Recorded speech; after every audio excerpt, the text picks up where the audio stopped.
Parliament ki Nongjumi Firm ngasidagi haukre Manipur gi Goods and Services Tax Amendment Bill 2025 yauna bill taraga manga amasung status gi demand for grant 2025-26 puthokpaga loinana haukiba February taraga humdoidagi thamjilakkiba president rule asi makhatana sangdokpagi ayabasu lauraba yai hairi Nongjumi Firm asida bill taraga manga puthokani bill asigi manungda bill nipan amana introduce tawgadabani aduga bill taret amana house animakta Panduna Lady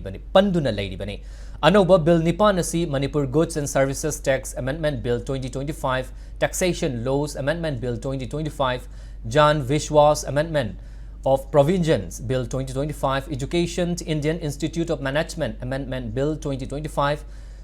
Geo-Heritage Site and Geo-Relics Preservations and Maintenance Bill 2025, Mines and Minerals Development and Regulation Amendment Bill 2025, National Sports Governance Bill 2025, National Anti-Doping Amendment Bill 2025, Income Tax Bill 2025, Indian Ports Bill 2025 na chingbani.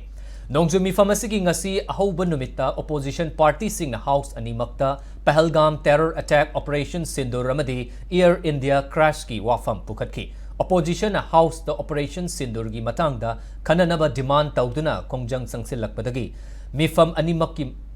mifam pung taraga nitoy fawba yaitoki. Tungda Rajya Sabada Air India crash ki matangda opposition party amadi Civil Aviation Minister Kinjarapu Ram Mohan Naidugi Marakta wahang paukum chathaki. Lok Sabha mifam gi oinasu opposition gi MP singna Operation Sindur Ramadi Pahalgam attack ki matangda slogan kaya lauduna kongjang changsilakpadagi pung ani fawba